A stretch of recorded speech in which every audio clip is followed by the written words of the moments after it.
நாம் சங்கீதங்களின் புஸ்தகம் 47வது சங்கீதத்தை திருப்பிக்கிறோம். சங்கீதம் 47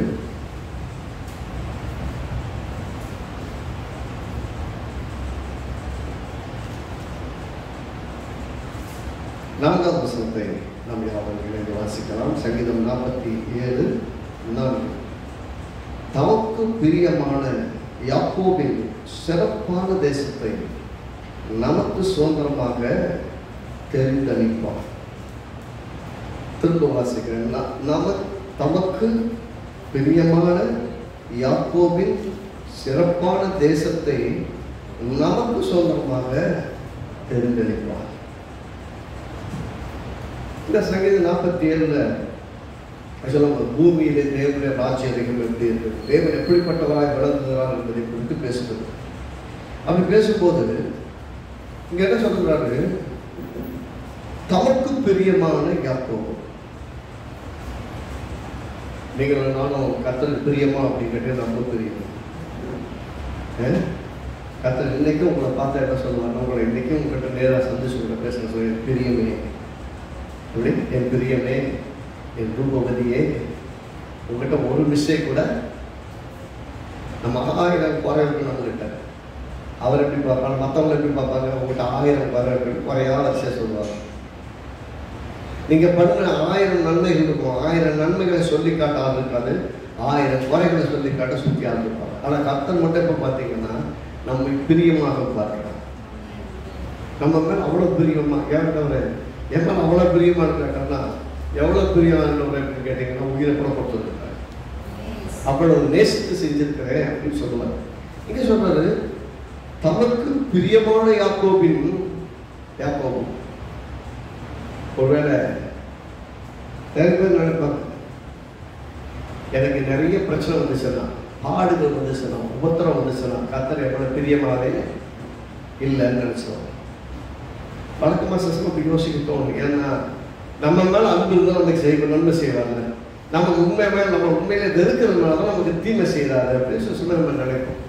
ஆனால் அவர் பார்த்தீங்கன்னா எப்பயுமே நம்ம நேசிக்கிறார், நம்ம எப்பயுமே பிரியமாக இருக்கிறார். இங்கே சொல்றது கர்த்தர் தமக்கு பிரியமான யாக்கோபு. அவருக்கு சொல்லும்போது சிறப்பான தேசத்தை சொல்ற, சிறப்பான தேசத்தை நமக்கு சுதந்திரமாக தெரிந்தளிப்பார்.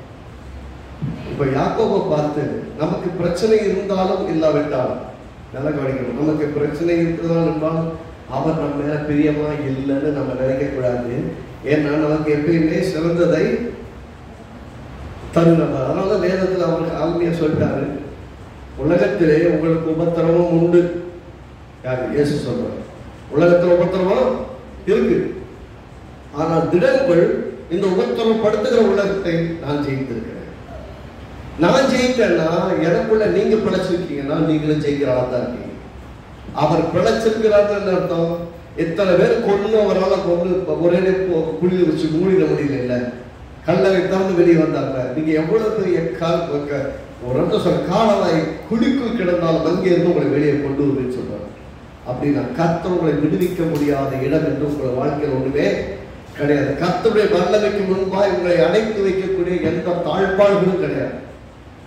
நீங்க எங்க ஒழிக்கப்பட்டிருந்தாலும், எங்க அடைக்கப்பட்டிருந்தாலும், எங்க உங்களை டிஸ்ட்ராய் பண்ணும் பிசாசு திட்டம் பண்ணியிருந்தாலும் கர்த்தர் அத்தனை இடத்துல உங்களை வெளியே கொண்டு வருவார். ஏன்னா கர்த்தர் உங்களை அவ்வளவு நேசிக்கிறார். முதல்ல இந்த கால வேலையில மக்களுக்கு நமக்கு எனக்கு நடக்கிற பிரச்சனையெல்லாம் பார்த்தா எனக்கு உண்மையாக யாருமே நேசிக்கிறாங்க. வீட்டில் இந்த வேலை ஸ்தலத்தில் யாரும் நேசிக்கிறாங்க, என்னை சுற்றி இருக்கிற எந்த குடும்பமும் என்னை நேசிக்க, என் உறவுகளை என்னை நேசிக்கிற எல்லாரும் என்னை பகைக்கிறாங்க. காசு இருக்கும்போது ஒரு மாதிரியா பார்க்குறாங்க, காசு இல்லாதப்போ ஒரு மாதிரியா பார்க்குறாங்க. என்கிட்ட பேசுனாங்கன்னா காசுக்காகவும் என்கிட்ட தான் நன்மை பெறத்தான் என்கிட்ட உறவே வைக்கிறாங்க. அப்படிப்பட்ட சூழல் நான் இருக்கிறேன். என்கிட்ட உண்மையா எந்த சிலத்துல யாருமே இல்லை அப்படின்னு நீங்க யோசிச்சுட்டு இருந்தீங்கன்னா உங்கள் மேல் பிரியமா இருக்கிற ஒரு தேவன். அது மறக்கக்கூடாது. உங்க மேல எவ்வளவு பிரியமா இருக்கிறான்னு சொன்னா, நமக்கு பிரச்சனைலாம் நடந்துகிட்டே இருக்கும்போது கூட கர்த்தர் எப்படி சொல்லுவாருன்னா, நமக்கு பிரச்சனைகள் எல்லாம் இருந்தாலும் பிரச்சனை மத்தியிலும் நேசிக்கிறவங்க ஒரு இருக்கிறபடியால் நம்மளை பிரச்சனைகள் இருந்தாலும் விடுவிக்க வல்லவராக இருக்கிறார். நான் இப்படி கேட்கிறேன், நீங்க நேசிக்கிறவங்க கஷ்டத்தில் இருக்கிறத உங்களால் பார்த்துக்கிட்டே இருக்க முடியுமா? நீங்க ரொம்ப நேசிக்கிறீங்க, அவங்க கஷ்டத்தில் இருக்கிறாங்க, ஒரு நீங்க சொல்றதெல்லாம் கேட்காம கூட அதை தப்பு பண்ணிட்டாங்க, அவங்க கஷ்டப்பட்டோம் படணும், உனக்கு இதெல்லாம் தேவைதான் அப்படின்னு எத்தனை நாள் வெயிட் பண்ணுவீங்க? நீங்களே பொறுத்து பார்த்துட்டு எப்படி அதை பிள்ளையை காப்பாற்றணும், எப்படி என் வீட்டுக்காரன் காப்பாற்றணும், எப்படி என் கணவரை காப்பாற்றணும், மனைவியை காப்பாற்றணும், ஃபீல்டில் இறங்கி அவங்க விடுவிக்க என்ன செய்யணுமோ அதெல்லாம் செய்வீங்கல்ல. மனுஷனா இருக்க நீங்களே கூட செய்வீங்கன்னா அவன் உண்டாக்கின தகப்பன், இந்த உலகத்தின் தகப்பனோட பெரிய தகப்பன், அந்த தகப்பன் கண்டிப்பா விடுவிக்க மாட்டாரா? கர்த்தர் எப்படி சொல்றா, நமக்கு உபத்திரம் இருக்கும், ஆனால் அவர் உலகத்தை ஜெயித்திருக்கிறார். அவர் உலகத்தை ஜெயித்தனால் எனக்கு என்ன பலன் கேட்டீங்கன்னா, அவர் ஜெயிச்சாருன்னா நீங்க திருவிழா வாச்சோம் இல்லையா, அவர் பிழைத்திருந்தால் அவருக்குள் நாமும் பிழைத்திருப்போம். அவருக்குள்ள நாமும் பிழைத்திருந்தால் நாம எல்லாத்தையும் ஜெயிச்சு இருப்போம். ஏற்கனவே உங்களை மறக்கக்கூடாது. ஏற்கனவே நீங்க செத்து பொழைச்சாலும் ஏற்கனவே பாட்டு பாடுறாங்களா, அந்த மாதிரி கிடையாது. நீங்க ஏற்கனவே மரித்து உயிரோடு இருந்து வரீங்க. ஏற்கனவே பாவத்தில் மரித்து இருந்தீங்க, கர்த்தராகிய இயேசு உயிரோடு எழுப்பி இருக்கிறார். என்னைக்கு ஞானஸ்நானத்தில் பங்கெடுத்தீங்களோ அப்போ அவருடைய மரணம் உயிர்த்தெழுதலுக்குள்ள பங்கெடுத்துட்டீங்க. ஏற்கனவே செத்து பொழைச்சவங்கள வந்து கூட்டு போறாரு, அவ்வளவுதான். ரெண்டாவது வருகைன்னு ரொம்ப சீக்கிரம் நடக்க போகுது. எல்லா அறிகுறிகளும் எல்லா இடத்துக்கும் காண்பித்துக் கொண்டிருக்கிறார். ஏசு சீக்கிரம் வர போகிறார். நான் சாப்பிட்டேன், நான் திருப்தியா தான், என் வீடு நிறைஞ்சிச்சு, என் வாழ்க்கை நிறைஞ்சிச்சு, ஸ்தோத்திராண்டவர் வாழ்கிற வாழ்க்கை நேரம் எது கிடையாது. உலகெங்கும் போய் சர்வ சிருஷ்டிக்கும் சுவிசேஷத்தை சொல்லுங்கள்னு சொல்லிக்கிறார். சமயம் வாய்த்தாலும் வாய்க்காவிட்டாலும் திருவசனத்தை தெளிவாய் அறிவிக்க வேண்டியது உங்களுடைய கடமை. இந்த வசனத்தை தேடிட்டு அலையிறாங்க கூட்டம். வசனம் கிடைக்காம ஏதோ போய் அட்டமெண்ட் வரக்கூடிய நிலைமையில் எத்தனையோ மக்கள் இருக்கிறாங்க. சத்தியம் உங்களுக்கு போதிக்கப்பட்டிருக்குது, வைத்துக் கொண்டு என்ன பண்ணிட்டு இருக்கோம்? நாம் அனைவருக்கு அறிவிக்க வேண்டியவர்களாய் இருக்கிறோம். அறிவிக்கப்படாவிட்டால் கேட்க மாட்டாங்க, கேட்கப்படாவிட்டால் விசுவாசிக்க மாட்டாங்க, விசுவாசிக்கப்பட்டால் ரசிக்கப்பட மாட்டாங்க. ஒருவர் சொல்லாவிட்டால் ஒருத்தருக்கு தெரியாது. சவால்கள் இருக்குது, நம்ம இருக்கத்தான் தெரியுது, எல்லா இடத்துல இருக்குது. ஆனாலும் அதன் மத்தியிலேயும் கர்த்தரை அறிவிக்கிறதற்கு மிகுந்த வைராக்கிய வாஞ்சையாய் விசுவாசத்தோடு நாம் நிற்கிறவர்களாக இருக்கிறோம். ஆமென். விசுவாசத்தோடு நிற்கிறவர்களாக இருக்கிறோம். நின்று ஆவணம் நின்னாத்தான் ஜெயிக்க முடியும். இங்க கர்த்தர் ரொம்ப எளிமையா சொல்றாங்க. இங்க என்ன சொல்றாரு? தமக்கு பிரியமான யாக்கோபின் சிறப்பான தேசத்தை நமக்கு சுதந்திரமாக தெரிந்து கொடுப்பார். சாய்ஸஸ் தி பிளெஸிங்ஸ். உங்களுக்கு கொடுத்தா அவர் தெரிந்தெடுத்து கொடுக்குது, நீங்க தெரிந்தெடுத்ததுனால கொடுக்கறதில்ல.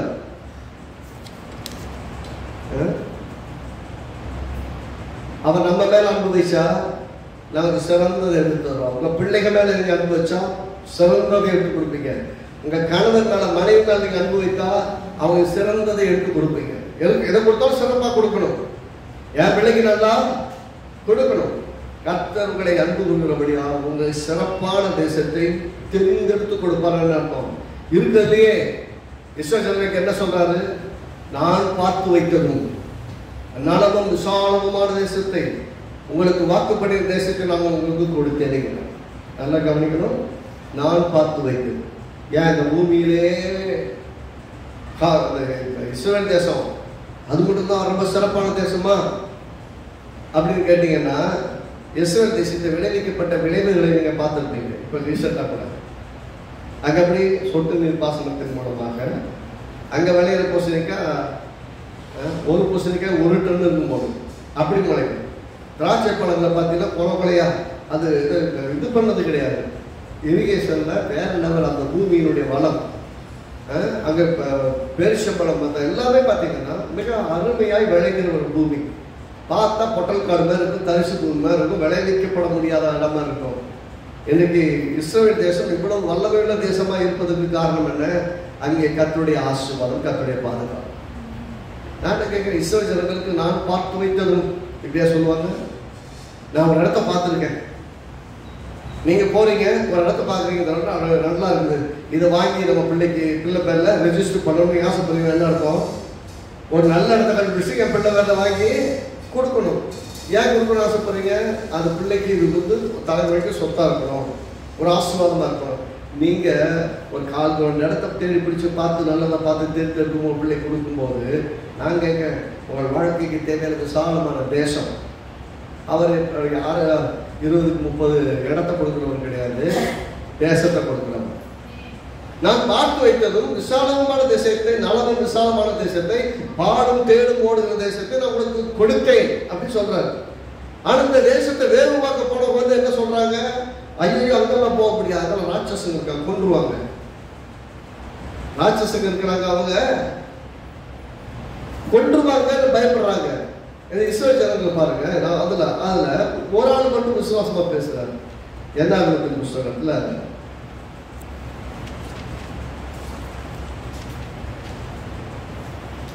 14ஆம் வசனத்தை பாருங்க. 6ஆம் வசனம். என்னாகமத்தின் புஸ்தகம் 14ஆம் அதிகாரம் 6ஆம் வசனம். தேசத்தை சுற்றி பார்த்தவர்களில் 3 குமாரனாகிய யோசுவாவும் எப்புன்னேயின் குமாரனாகிய காலேபும் தங்கள் வஸ்திரங்களை கிழித்துக் கொண்டு இஸ்ரவேல் புத்திரரின் சமஸ்த சபையை நோக்கி, நாங்கள் போய் சுற்றி பார்த்து சோதித்த தேசம் மகா நல்ல தேசம். ரிப்போர்ட் என்ன? இவர்களுக்கு தேவன் பார்த்து வந்த தேசம் எப்படிப்பட்ட தேசம்? மகா நல்ல தேசம். ஏன்னா அவங்க எப்படி பார்த்து சொன்னாங்க? மற்ற 10 பேர் இருக்காங்கல்ல, அவங்க என்ன சொன்னாங்கன்னா, நாங்க போய் பார்த்த தேசம் 27ஆம் வசனம் பாருங்க, 13ஆவது அதிகாரம் 27ல பாருங்க, இதே விஷயத்தான் இவங்க சொல்ற விஷயத்த அவங்க சொல்றாங்க. ஊர் நல்ல ஊர் தான், ஆனா அவங்க வாழ முடியாதுன்னு ஒருத்தர் சொல்றான். ஆனா ஊர் நல்ல ஊர் தான், கர்த்தர் கொடுப்பான்னு ஒருத்தர் சொல்றாங்க. 13ஆவது அதிகாரம் 27ஆம் வசனம் என்னாகமத்துல, அவர்கள் மோசேயை நோக்கி, நீர் எங்களை அனுப்பின தேசத்துக்கு நாங்கள் போய் வந்தோம், அது பாலும் தேனும் ஓடுகிற தேசம்தான், இது அதனுடைய கனி. ஆனாலும் அந்த தேசத்தில் குடியிருக்கிற ஜனங்கள் பாவங்கள், பற்றங்கள், அறைகள் மிகவும் பெரியவர்களாக இருக்கிறது. அங்கே ஏனாக்கின் குமாரர்கள் கண்டோம். இப்படி எல்லாம் வேறு மக்களை பார்த்துருக்காங்க, எங்க இருக்காங்க, அங்கே இருக்கலாம். அதனால பார்த்தீங்கன்னா இருக்கிற இன்னைக்கும் இஸ்ரவேல் தேசத்துல இருக்கிற இஸ்ரவேலுடைய தேசத்துடைய மொசாட் அமைப்பு இருக்கு இல்லையா? மொசாட் வந்து உளவுத்துறை. அந்த துறைக்கு ஈடாக ஒரு பெரிய துறை வந்து உலகத்துல இல்லைன்னு சொல்லணும். பயங்கர இன்டெலிஜென்ஸ் டிவிஷன்ல சிறப்பான ஒரு டிவிஷன்.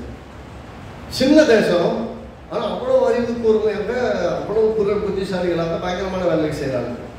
உளவாளிகள் அல்ல. ஏன் அப்படிப்பட்ட தேசமா இருக்குது? ஏற்கனவே ஸ்பை பண்ணி பார்த்து வந்திருக்காங்க. அந்த தேசத்தை பற்றி கரெக்டான ரிப்போர்ட்டு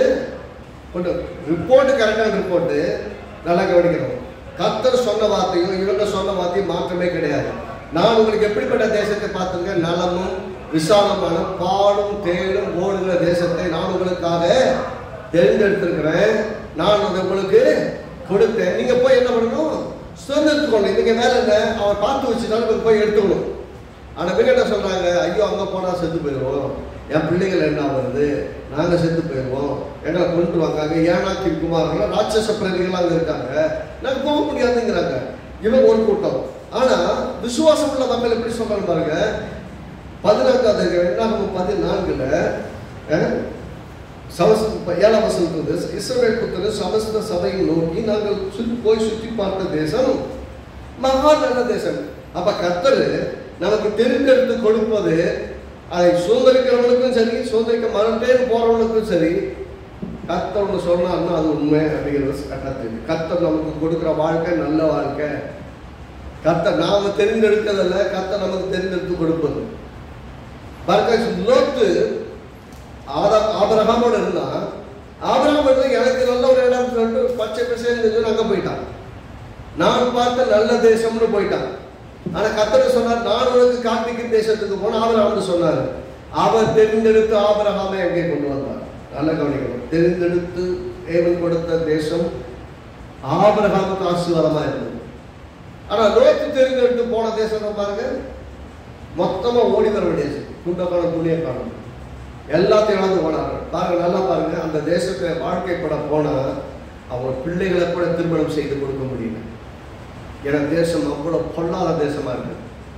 வேதம் சொல்ல கெட்டவனா அப்படின்னா இல்ல, நல்லவன் தான். நல்லா கவனிக்கணும். லோத்தை குறித்து நீதிமானாகிய லோத்து உள்ளத்துல குத்தப்பட்டான்னு சொல்லுங்க. அப்படின்னா லோத்து மிக நல்ல மனிதன். ஆபிரகாமுக்கு விசுவாசத்தோடு கிளம்பி வந்த மனிதன். இந்த மனுஷன் எங்க போறான்? இந்த மனுஷனோட போனா நம்ம வாழ முடியுமான்னு தெரியாது. ஆனால் இந்த ஆபிரகாமை அழைத்த தேவன் உண்மையுள்ளவர், என்னை ஆசீர்வதிப்பார் நம்பிதான் கூட வந்தான். இருப்பு எப்படி இருந்தது? கர்த்தர் காமிக்கிற இடத்துல இருந்தான் ஆபிரகாம்.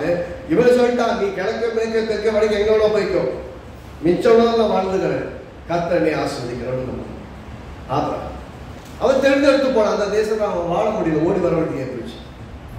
அப்படின்னா நாம தேர்ந்தெடுத்து போகிற தேசம் நமக்கு நல்ல தேசமா இருப்பது, நாம தேர்ந்தெடுக்கிற வாழ்க்கையும் நமக்கு நல்ல வாழ்க்கையா இருப்பதில்லை.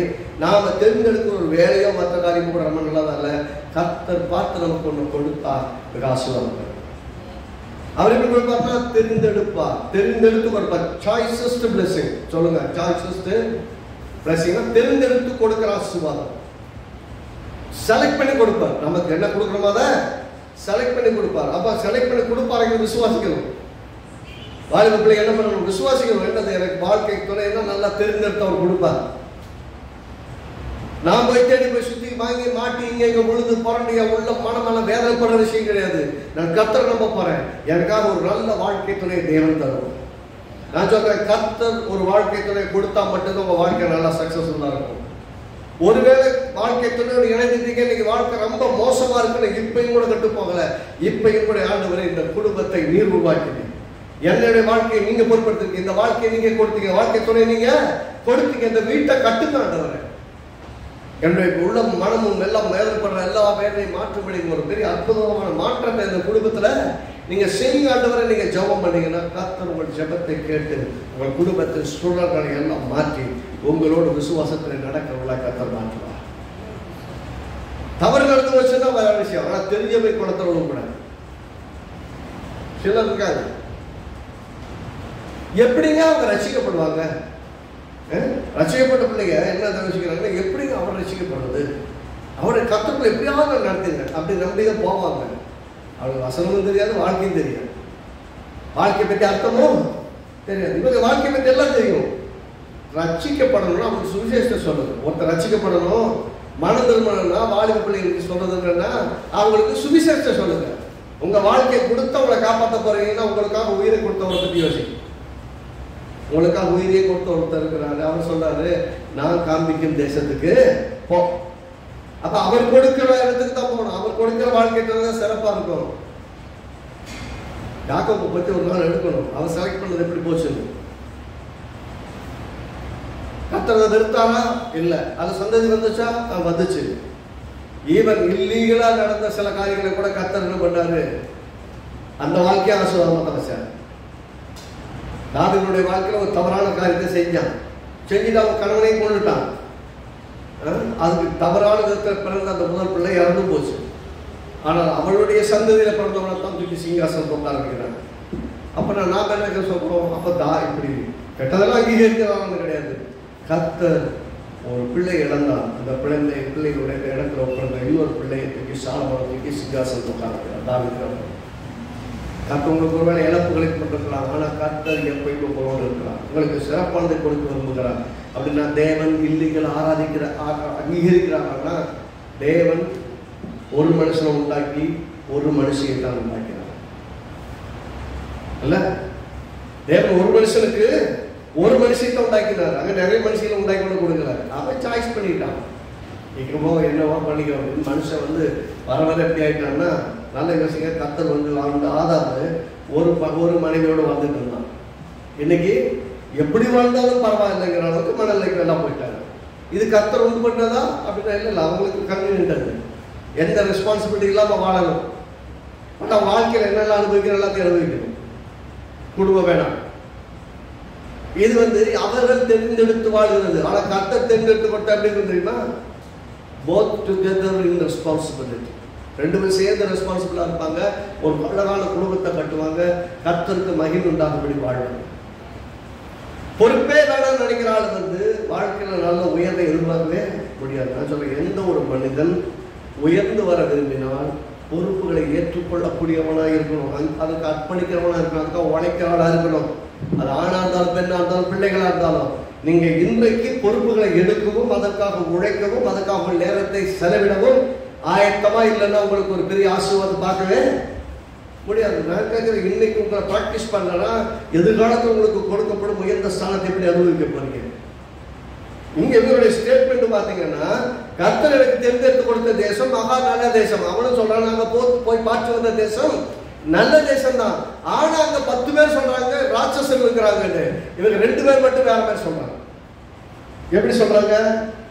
ஏன்னா 14:8 பாருங்க, எல்லாம் சேர்ந்து வாசிப்போம். கர்த்தர் நம்மேல் பிரியமா இருந்தால் அந்த தேசத்திலே நம்மை கொண்டு போய் பாலும் தேனும் ஓடுகிற அந்த தேசத்தை நமக்கு கொடுப்பார்.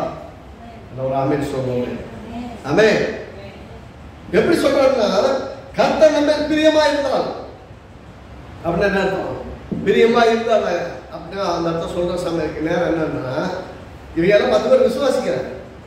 இப்ப பாருங்க, 10 ஓட்டு செய்யுமா 2 ஓட்டு செய்யுமா?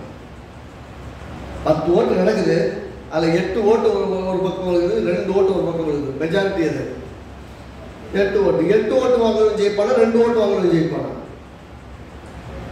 ஜெயிச்சிட்டாங்க. 8 ஓட்டு வாங்கினாங்க, ஜெயிச்சுட்டு வளர்ந்து செட்டும் போனாங்க. மெஜாரிட்டியா இருக்காங்கிறதுனால கர்த்தர் சொன்ன வாக்கு தத்துவத்தை விசுவாசிக்காம இருக்கிற அவசியம் கிடையாது. 8 பேர் இருப்பாங்க, கர்த்தர் எனக்கு சொன்ன வாக்கு தத்துவத்தை விசுவாசிக்க. பின்னாடி கர்த்தர் சொல்றார், அதே அதிகாரத்தில் 14ஆம் அதிகாரத்துல இயேசு ரொம்ப கோபமான தேவன் கோபம் ஆயிட்டார். 23 வசனத்தை பாருங்க, 14 23 24 வாசிப்போம். அவர்கள் பிதாக்களுக்கு நான் ஆணையிட்டு கொடுத்த தேசத்தை காண மாட்டார்கள், எனக்கு கோபம் உண்டாக்கினார்கள், ஒருவரும் அதை காண மாட்டார்கள். எனக்கு கோபம் உண்டாக்கினவர்களில் ஒருவரும் அதை காண மாட்டார்கள். என்னுடைய தாசனாகிய காலே வேறு ஆதிய உடையவனாக இருந்தபடியினாலும் உத்தமமாய் என்னை பின்பற்றபடினாலும் அவன் போய் வந்த தேசத்திலே அவனை சேர பண்ணுவேன், அவன் சந்ததியான தேசத்தை சுதந்திரிப்பார். சொன்னால கர்த்தர் என்ன பிரியமா இருந்தால் அவனுக்கு டவுட் கிடையாது. அவனை டவுட்டோட சொல்லல, என் மேல் கர்த்தர் பிரியமா இருக்கிறார், அந்த தேசத்தை எனக்கு தருவார் என்கிறத சொல்றான். நான் விசுவாசிக்கிறேன், என் இப்படி விசுவாசிக்கிறேன், நம்ம மேல கர்த்தர் பிரியமா இருக்கிறான்னு உங்களுக்கு தெரியும். ஆனா ஒரு நாள் உங்களுக்கு டவுட் இருந்தா நம்ம மேல பிரியமா இருந்தா கண்டிப்பா போய் சேர்ப்பாருங்க, நம்புங்க. பிரியமா இருந்தால் இல்லை, இவனுக்கு தெரியும் கர்த்தர் மேல் பிரியமா இருக்கிறார். அதனால கர்த்தர் சொல்றாங்க, உத்தமமா பின்பற்றி. ஒருவேளை இன்னைக்கு நீங்க விசுவாசிக்கிற காரியங்கள் உங்களுக்கு நிறைவேறுதலுக்கு தாமதமாகும் போது மனமெல்லாம் வேதனையோடும் வழியோடும் மிகுந்த மன உளைச்சலோடு இருந்தீங்கன்னா ஒன்றை மறக்காதீங்க, கர்த்தர் உங்களுக்கு பிரியமா இருக்கிறார். லேட்டா வந்தாலும் கண்டிப்பா கொடுப்பார். அவர் ஒரு வார்த்தையை சொல்லிட்டார். நான் சொல்றேன், கர்த்தருடைய வார்த்தை ஒன்று உங்களுக்கு வந்துருச்சுன்னா அந்த வார்த்தைகள் இருக்கிற உயிர், அது இருக்கிற ஜீவன் உங்களை பற்றி பிடித்து உங்களை நிரப்பாம விடாது. நீங்க விடலாம். ஆனா பாருங்க, இந்த ஜனங்கள் நல்லா கவனிக்கணும், இந்த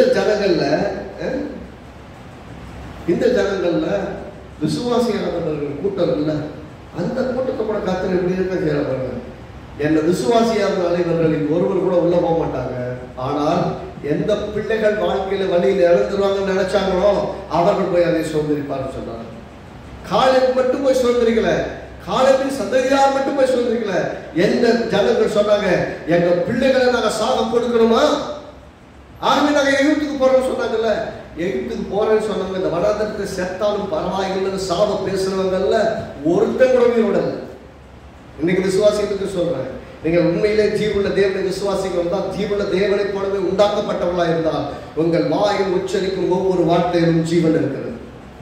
நீங்கள் மரணத்தை போய் தெரிந்து கொண்டால் கவலையே படாதீங்க, மரணம் உங்கள் வாழ்க்கையில் நிறைவேறும். காலையில சாபம் விட்ட மாதிரி விடுறீங்க அப்படின்னா சாபம் விடுறீங்க. நீங்க விடுற வார்த்தை எப்படிப்பட்ட வார்த்தைகள் உங்களுக்கு புரிய வைக்கிறேன். நீங்க தீமையை பேசுனீங்கன்னா, நாசமா போச்சுன்னீங்கன்னா கவலைப்படாதீங்க, நாசமா போயிருக்கு. எல்லாம் போச்சு, ஒன்னும் விளங்க மாட்டேங்குது, ஒன்னும் வர மாட்டேங்குது, நான் தொட்டா எதுவும் உருப்பட மாட்டேங்குது, கவலையே படாது, உருப்படாது, எல்லாம் நாசமா தான் போகும். உங்க வாயை சரி பண்ணாம வாழ்க்கை மாறாதுங்க. வாயை பார்க்க உங்க நாவை சரியா பயன்படுத்தினா உங்க வாழ்க்கை சீரே படாது. ஏன் சொல்றேன், 10 பேர் சொன்னாங்க நாங்க போனோம் செத்துருவோம், அங்க போய் சாகல, வனாந்தரத்தை செத்து போனாங்க. உங்கள் வாழ்க்கையின் தெரிந்தெடுக்கும் உங்களை வாக்குத்தத்தத்திற்கு தேசத்துக்கும் கொண்டு போகும், வனாந்தரத்தை சாகவும் விட்டுரும். வனாந்தரத்தை தெரிந்து கொள்கிறவர்களால் வாக்குத்தத்தத்தின் தேசத்தை சொந்தத்துக்கிறார். அப்படி பரவாயில்ல, போவோம். என்ன நடந்தாலும் பரவாயில்ல, கர்த்தரை விசுவாசிக்க போறேன். கர்த்தாவே நீர் என்னை பிரியமா இருக்கிறீர், நிச்சயமாக தேசங்களுக்கு சொந்தமாய் நீர் எனக்கு தருவீர் என்று விசுவாசித்து போயிருந்தாங்க. நான் சொல்றேன், வாழ்நாள் 6 லட்சம் பேர் செத்து இருக்க மாட்டாங்க. அந்த 6 லட்சம் பேர் போய் சுதந்திரம் இருப்பாங்க. ஆமே. அப்போ வாயில பேசுகிற ஒவ்வொரு வார்த்தையும் ரொம்ப முக்கியம். பார்த்து பேசுங்க. ஏசு அனாவசியம் ஒரு வார்த்தை பேசுறது இல்லை. பேசுற வார்த்தைகள் ஜீவன வார்த்தைகள். சில வார்த்தைகளை கேட்டவங்க சொன்னாங்க, மெய்யாக உங்க அப்பா உன்னை எப்படி பெத்தாங்கன்னு தெரியல, பாக்கியவாதி, உங்களுக்கு பால் கொடுத்தவங்கள அது பாக்கியம் உள்ளவங்க அப்படின்னு சொல்றாங்க. ஏன்? அந்த கிருபியுள்ள வார்த்தைகளை கேட்ட போது அவருடைய வாழ்க்கை புதுப்பிக்கப்படுது. நீங்க விசுவாசமா பேசும்போது மூழ்கி கொண்டிருக்கும் போது கூட என் கர்த்தனை தூக்கி எடுக்க வல்லவர், நான் மூழ்க மாட்டேன், என் தேவனை தூக்கி எடுப்பார், உன்னதத்தில் வைப்பார், நான் ஆசீர்வாதமாய் மாறுவேன், என் சூழ்நிலை எல்லாவற்றையும் கர்த்தர் மாற்றுவார். நீங்க விசுவாசித்து அதையே பேச ஆரம்பித்தா நான் சொல்றேன், உங்களை தூக்க முடியாத உயரத்துக்கு கொண்டு போய் வைப்பார், ஒருவர் தொட முடியாத உயரத்தில் கொண்டு போய் வைப்பார். என்னன்னா கர்த்தர் உங்கள் மேல் பிரியமா இருக்கிறார். கர்த்தர் பிரியமா இருக்கிறான்னா அவர் கொடுக்கிறது எல்லாமே ரொம்ப ஸ்பெஷலா தான் இருக்கும். சொல்லுங்க, நான் ரொம்ப ஸ்பெஷலு, அதனால கர்த்தர் எடுத்து கொடுக்கிறதெல்லாம் ஸ்பெஷலா தான் இருக்க போகுது. ஆமென், ஆமென், ஆமென். கர்த்தர் எதை கொடுத்தாலும் ஸ்பெஷலா தான் கொடுப்பாரு. எல்லாரும் வாங்குற மாதிரி எல்லாருக்கும் கொடுக்குற மாதிரி நினைக்கிறது இல்ல, எனக்கு சூப்பரா தருவாரு.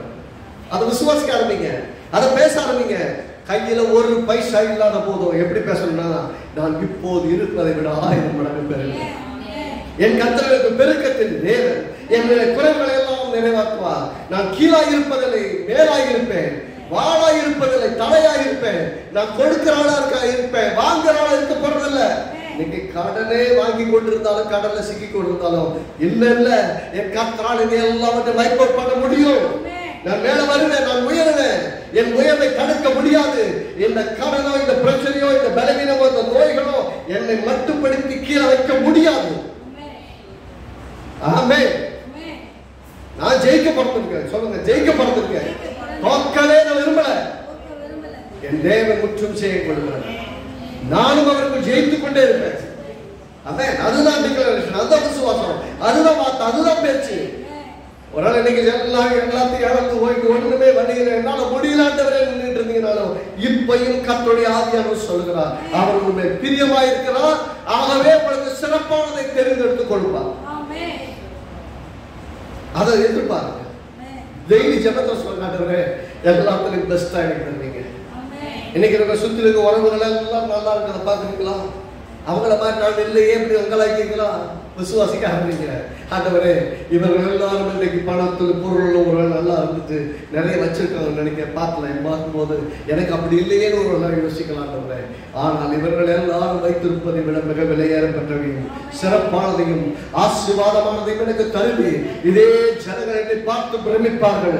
என் வாழ்க்கையின் உயர்வை நீங்க எனக்கு கொடுக்கிற உயர்வை காணும் போது எல்லாரும் வெட்கத்தில் தலை குழிந்து இவர்களை புறக்கணித்ததற்காக மனவருந்துவார்கள். ஆண்டவரே, எங்களை புறக்கணித்த அதே ஜனங்கள் மத்தியிலே, எங்களை அல்ல தட்டின மக்கள் மத்தியிலே, எங்களை வேண்டாமல் ஒதுக்கிற மக்கள் மத்தியிலே எங்கள் தலைகளை உயர்த்தி நிமிர்ந்து நடக்கும்படி செய்து, எங்களை பின்னாடி உட்கார சொன்னவங்க முன்னாடி கூப்பிட்டு உட்கார வைக்கும்படி தலைகளை உயர்த்துவேன். ராஜாக்களின் சிங்காசனத்தில் அமர்வதை போல கர்த்தர் எங்களை ராஜரிகத்திலே வைப்பேன். இழந்து போன எல்லாவற்றையும் திரும்ப கொடுப்பேன். இழந்து போன வாழ்வை திரும்ப கொடுப்பேன். இழந்து போன நல்ல எதிர்காலத்தை கொடுப்பேன். அல்லேலூயா. இது உங்கள் விசுவாசமும், இது உங்கள் நம்பிக்கையும், இது உங்கள் அறிக்கையும், இது உங்கள் ஜெபமுமாய் இருந்தால் நான் சொல்றேன், நீங்கள் சுதந்திரிக்கப்பட முடியாத ஒன்றுமே கிடையாது. உங்கள் குழந்தைகளை பார்த்து, உங்கள் பிள்ளைகளை பார்த்து, பிள்ளைகளுடைய பிள்ளைகளை பார்த்து, அவருடைய கணவன்மார்களை பார்த்து, உறவுகளை பார்த்து டெய்லி உங்கள் ஜீவனை ஆசீர்வாதம் பேசுங்க. இயேசுவின் நாமத்தில் பிள்ளைகள் ஆசீர்வாதத்தை நான் பேசுகிறேன். அவங்க இப்போது இருப்பதை விட 1000 மடங்கு பெருகட்டும். அவருடைய பலவீனங்கள் மாறட்டும்.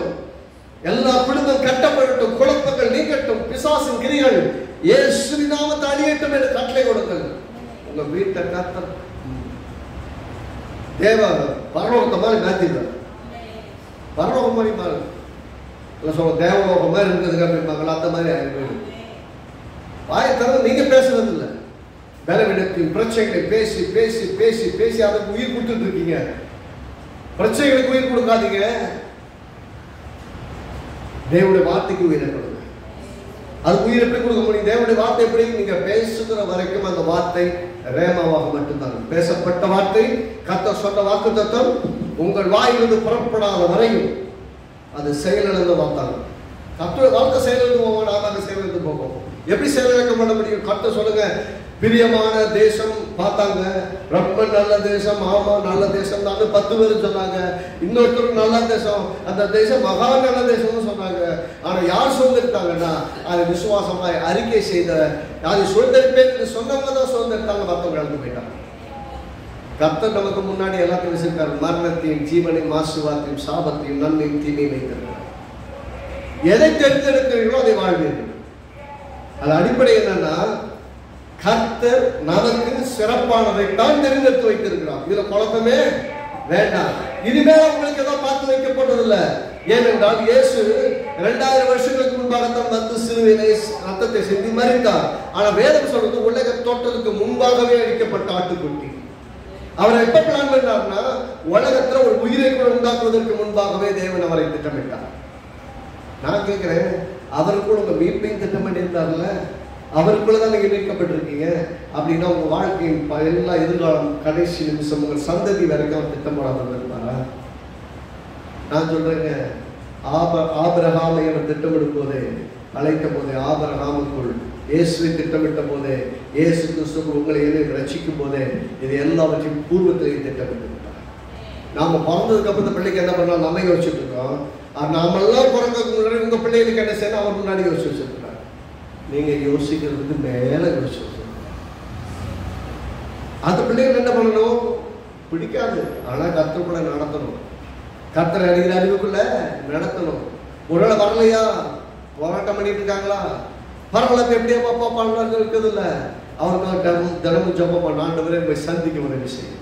நீங்களும் சந்திங்க, நீங்களுடைய தொடுதலை அனுபவிக்க உதவி செய்யுங்க. மாற்ற வரணும். நாங்க எல்லாரும், நானுமே வீட்டாருமா வேண்டாம் கர்த்தரையே சேவிப்போம் நான் விசுவாசிக்கிறேன். குடும்பமா என் கூட ஆளை ஆராதிக்க வரணும். எனக்கு சிறப்பானது நீங்க கொடுக்கிறவரு, அதை நான் விசுவாசிக்கிறேன்.